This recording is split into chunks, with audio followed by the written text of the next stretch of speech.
Hello, good morning. This is Dheeraj sir. You're most welcome to Dheeraj sir YouTube classes. Now I'm starting a new chapter, Resolution of Partnership Firm, okay, of SYJC 12th standard.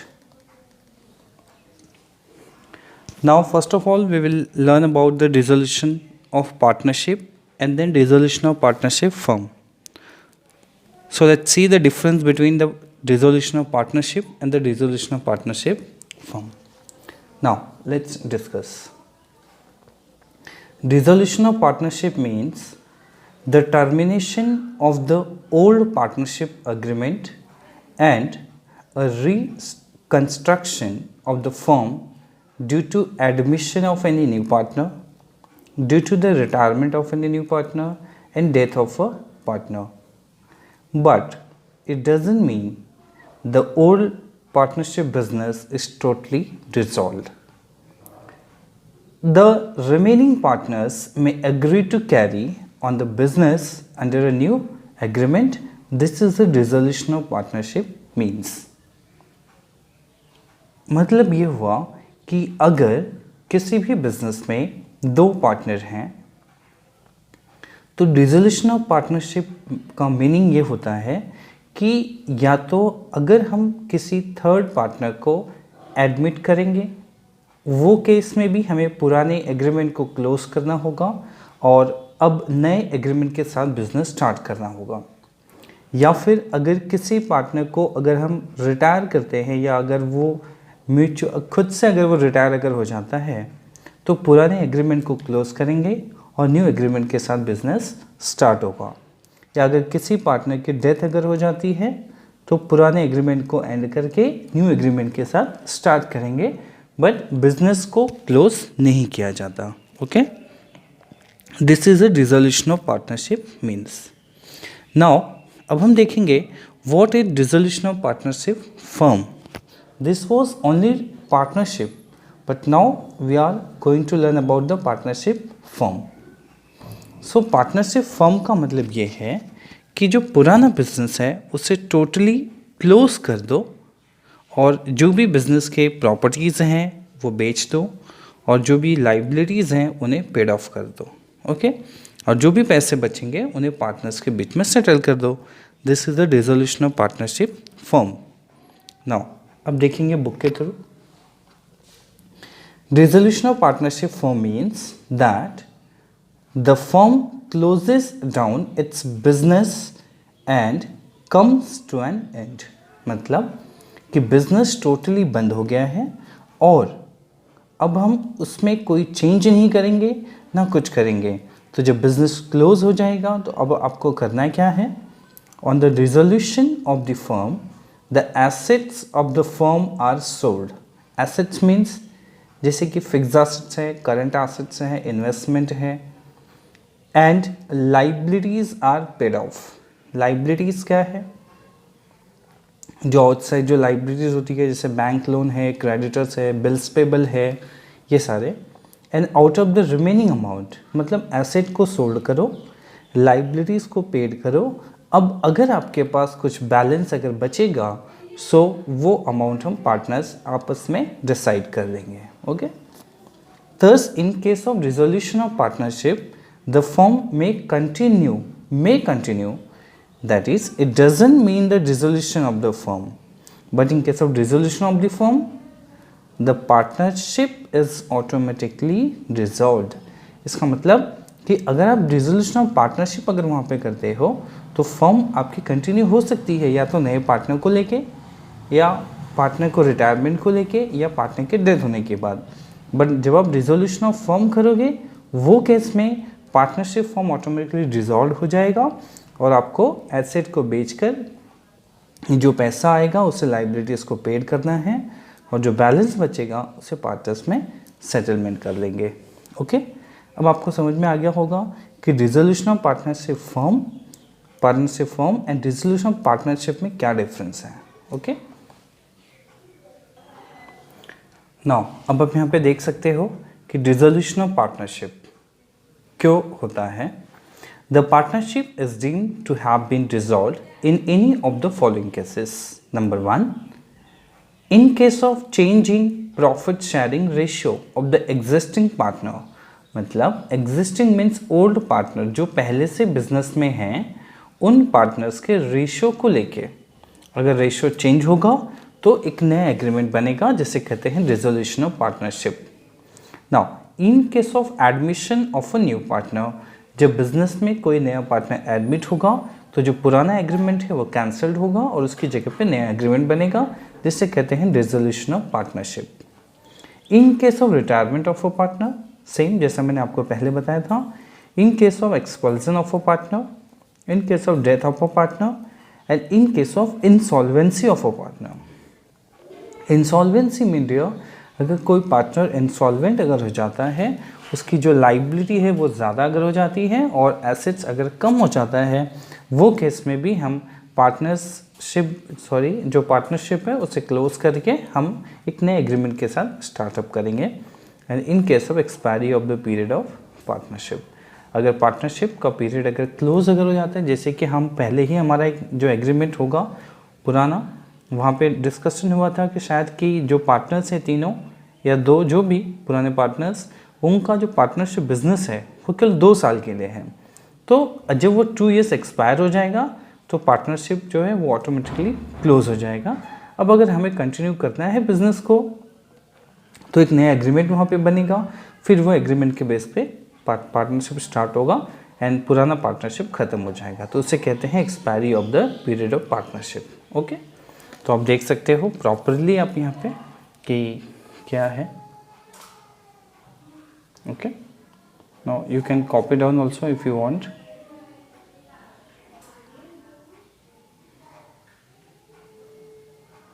Now here is dissolution of partnership firm.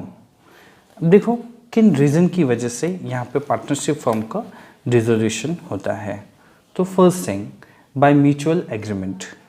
Mutual agreement का मतलब है कि अगर partners आपस में agree होके कि decide करते हैं कि हमें हमारा बिजनेस बंद करना है, तो that is known as a mutual agreement under section 40 में।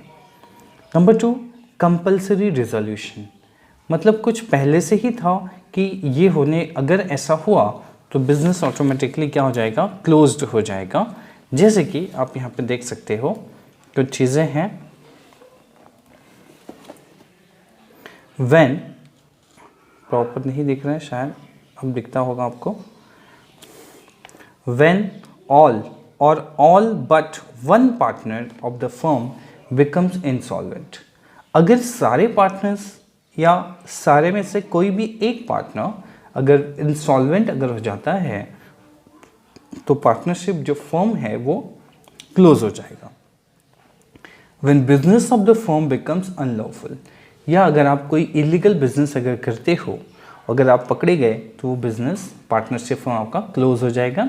ये कुछ कंपल्सरी रिजोल्यूशन है यहाँ पे। Third one, on happening of an event, मतलब अगर कुछ अगर होता है, यहाँ पे कुछ रीज़न है, कुछ कंडीशंस वहाँ पे रखे गए हैं कि अगर ये इंसिडेंट अगर हुआ तो आपका know on happening of an event, जैसे कि on the insolvency of partner जो कि हमने ऑलरेडी पीछे पढ़ा है, on the fulfilment of the object for which the firm was formed. इसका मतलब है कि अगर आपने किसी पर्टिकुलर ऑब्जेक्ट के लिए अगर पार्टनरशिप फर्म बनाया था कि हम जितने पार्टनर्स हैं फॉर्म बनाएंगे ये पर्टिकुलर वर्क के लिए, जैसे ही वो वर्क हमारा कंप्लीट हो जाएगा हमारा पार्टनरशिप फर्म डिसॉल्व हो जाएगा। ओके, फॉर एग्जांपल मैं आपको यहाँ पे बता दूँ कि जैसे मान लो कि कोई बिल्डिंग का कॉन्ट्रैक्ट किसी ने लिया था पार्टनर्स ने, और उनका एग्रीमेंट था कि जैसे ही ये बिल्डिंग बन के रेडी हो जाएगी हमारी पार्टनरशिप फर्म क्लोज हो जाएगी। तो जैसे ही वो ऑब्जेक्ट आपका पूरा हो गया, बिल्डिंग बन गया, आपका पार्टनरशिप फर्म वहीं से बंद। Third one, on the expiry of the period for which the firm was formed, जो कि हमने पीछे देखा कि जब आपने जो एग्रीमेंट था आपका 2 साल के लिए, 3 साल के लिए, या फिर हम कहें 5 ईयर्स के लिए, जैसे वो 5 ईयर्स कंप्लीट होगा आपका पार्टनरशिप फर्म क्लोज हो जाएगा। Then next one, by notice. By notice का मतलब है कि अगर किसी भी पार्टनर ने, जितने भी पार्टनर हैं, एनी पार्टनर अगर दूसरे पार्टनर को नोटिस दे देता है कि अब मुझे पार्टनर नहीं रहना है इस कंपनी में या इस फर्म में, नो बाय नोटिस है। ये आपको समझ में आ गया होगा कि कोई भी पार्टनर विलिंगली अगर किसी दूसरे पार्टनर को अगर यहाँ पे नोटिस दे दे कि अब मुझे पार्टनरशिप फर्म में नहीं ज्वाइन करना है, तो भी हमें या सारे पार्टनर्स को मिलके वो फर्म को डिसॉल्व करना होगा। Next one, by order of the court. अब कोर्ट के ऑर्डर से, कोर्ट क्यों ऑर्डर देगा, कुछ इसके कंडीशंस हैं यहाँ पे। Number 1, when a partner has become of unsound mind, मतलब अगर किसी पार्टनर की दिमागी हालत अगर ठीक नहीं है, वो केस में कोर्ट के ऑर्डर से पार्टनरशिप फर्म को डिसॉल्व करना होगा। या number 2, when a partner other than the partner filing a suit has become a permanently incapable of performing his duties as a partner, मतलब जब अगर कोई भी पार्टनर, जिस पार्टनर ने सूट फाइल किया है उसको छोड़ के अगर किसी पार्टनर की कैपेसिटी नहीं है कि वो अपने ड्यूटीज़ को प्रॉपरली परफॉर्म कर पा रहा है, तब भी bye the order of the court partnership firm को डिसॉल्व करना पड़ेगा। Okay. Third one, when a partner other than the partner filing a suit is guilty of misconduct, अगर कोई पार्टनर मिसकंडक्ट में अगर गिल्टी पाया जाता है, दोषी पाया जाता है, और जिसकी वजह से पार्टनरशिप को नुकसान होगा, वो केस में भी पार्टनरशिप फर्म को डिसॉल्व करना होगा by the order of court. Next one है, when a partner other than the partner filing a suit wilfully और persistently commit breach of partnership agreement. Breach मतलब होता है ब्रेकअप। अगर कोई एग्रीमेंट पार्टनर्स ने तोड़ा है, वो केस में भी वो गिल्टी पाए जाने पर by order of the court से पार्टनरशिप फर्म को डिसॉल्व करना पड़ेगा। ओके। या फिर हम यहाँ पे कहें, when a partner other than the partner filing a suit has transferred the whole of his interest in the firm to a third party, या कोई पार्टनर अपना पूरा का पूरा जो इंटरेस्ट है वो किसी दूसरे पार्टी को अगर ट्रांसफ़र कर देता है, कब, ये फाइलिंग सूट होने के बाद, वो केस में भी by order of the court partnership firm को डिसॉल्व करना होगा। When the court is satisfied that the firm can not be carried on except at a loss, अगर फर्म, कोर्ट को ये लगता है कि फर्म को लॉस है, लेकिन लॉस की वजह से नहीं, किसी और रीज़न से पार्टनरशिप जो फर्म है अपने बिजनेस को कैरी नहीं कर पा रहा, वो केस में भी कोर्ट के ऑर्डर से पार्टनरशिप फर्म को डिसॉल्व करना होगा। And when the court is satisfied that the dissolution is just and equitable due to some other reasons, या कोर्ट इस बात से सहमत है कि जो पार्टनरशिप फर्म के जो डिसॉल्यूशन यहाँ पे हो रहा है वो ठीक है, बराबर है, जस्ट एंड इक्विटी है, मतलब कोई इसमें हम ये कह सकते हैं कि कोई इसमें डिफ्रेंसिएशन नहीं है, पार्शियलिटी नहीं है, ये एक इक्वल बेसिस पे, इक्विटी जस्टिस पे ये अगर यहाँ पे डिसॉल्व हो रहा है, तो वो केस में भी जो कोर्ट है उसके ऑर्डर से पार्टनरशिप फर्म को डिसॉल्व करना पड़ता है। ओके, आई बस समझ में। नाउ अब हम यहाँ पे देखेंगे कि क्या डिफ्रेंसिएशन है कि पार्टनरशिप एंड पार्टनरशिप फर्म में, जो कि हमने ऑलरेडी देखा है, बट हम डिफ्रेंसिएशन जो है वो भी हम यहाँ पे देखेंगे कि क्या डिफ्रेंसिएशन होता है शॉर्ट में, ताकि आपको अच्छे से समझ में आ जाए। Now meaning of partnership, dissolution of partnership, it refers to a change in the existing agreement between the partner, मतलब जो पुराना एग्रीमेंट है पार्टनर्स के बीच में, उसमें चेंज के लिए हमें ये डिसोल्यूशन करना होगा। अच्छा, अब अगर फर्म की बात अगर हम करें, it refers to the dissolution of partnership between all the partners of the firm, मतलब पार्टनर्स के बीच में जो भी रिलेशन था, तो डिसोल्यूशन ऑफ पार्टनरशिप फर्म से वो टोटली बंद हो जाएगा। Continuation of the business, in case of dissolution of partnership the firm continue its business, मतलब फर्म का बिजनेस कंटिन्यू होगा बट कुछ नए टर्म्स एंड कंडीशन पे।